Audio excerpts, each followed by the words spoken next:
दोस्तों आज का वीडियो उन लोगों की सच्चाई बताने जा रहा है जो ये कहते हैं ये हमारी बहू नहीं, ये तो हमारी बेटी है। और दोस्तों ऐसे मानने वाले क्या वास्तव में ऐसा मानते हैं? इस वीडियो में आज मैं आपको बहुत कुछ दिखाने वाला हूँ। और अंत में बहू ने बड़े ही प्यार से कुछ ऐसे शब्द कहे जो आपने सपने में भी नहीं सोचे होंगे। तो चलिए स्टार्ट करते हैं। पड़ोसन घर में आ जाती है और बोली, जीजी तुम्हारी बहू को तो जरा भी शर्म नहीं है।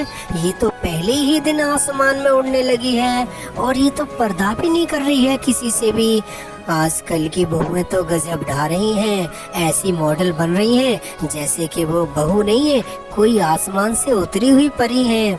जीजी मैं तुम्हें समझा दे रही हूँ, अगर तुमने अपनी बहू पे अभी से लगाम नहीं लगाई ना तो देख लेना एक दिन तुम्हारे सर पे नाचेगी और एक घूंट पानी भी नहीं देगी।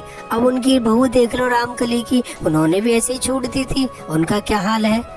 मुझे क्षमा कर दीजिए माँ जी, मेरा मुंह तो पहले ही सब लोग देख चुके हैं, फिर मैं अब किससे पर्दा करूं? अब सासू माँ गुस्से में बहू तेरे माँ बाप ने क्या तुझे ये भी नहीं सिखाया कि ससुराल में घूंघट करके रहते हैं? कुछ संस्कार दिए या नहीं दिए? लगता है हमारी तो किस्मत फूट गई इसे घर में लाके।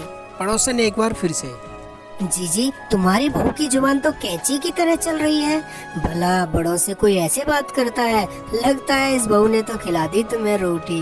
मेरी बहू को देखो, एक शब्द नहीं बोल सकती मेरे सामने। जी प्लीज आप चुप हो जाइए, मैं अपनी सासू माँ से बात कर रही हूँ और जैसा आप समझे ऐसा बिल्कुल नहीं है। पड़ोसन फिर आग लगाती हुई, हे भगवान देखा जीजी, ये तो मुझे भी आंखें दिखाने लगी है। और अब सासू माँ को गुस्सा आ जाता है। देख बहू, अगर मेरे घर में रहना है तो घूंघट करके ही रहना होगा, वरना निकल जा मेरे घर से। नहीं चाहिए मुझे तेरी ऐसी बहू, निकल जा अभी। ठीक है माँ जी, आप जैसा बोलोगे मैं वैसा ही करूँगी।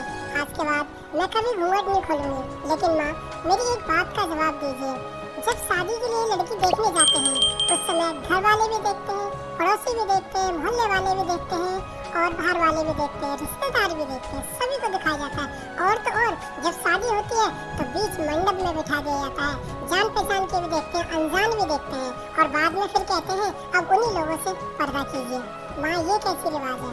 अगर पर्दा ही कराना है तो फिर पहले देखते ही क्यों है सभी, और जब सब देख लेते हैं तो फिर पर्दा ही क्यों कराते हैं? हाँ जी, मेरी माँ कहती है कि लिहाज लड़की की आंखों में होना चाहिए, ना कि पर्दे से कुछ होता है। मेरी माँ कहती है कि जिस बच्चे की जुबान में मिठास होती है, आंखों में लिहाज होता है, सच्चा दिल होता है, और जो लड़की अपने माँ बाप की तरह अपने सास ससुर को भी समझती है, अपने पति की सेवा करती है, पूरे परिवार की सेवा करती है, सबका ध्यान रखती है और वो भी बिल्कुल सच्चे मन से, तो उसे दुनिया के किसी भी पर्दे की कोई जरूरत नहीं होती। लेकिन माँ जी फिर भी आप कहते हैं तो मैं जरूर पर्दा करूँगी।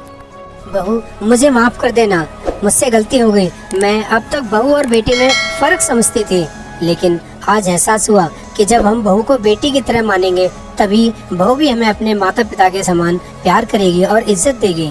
मुझे क्षमा कर दो, आज के बाद तुम जिस तरह से अपने घर में रहती थी उसी तरीके से हमारे इस घर में भी रहोगे।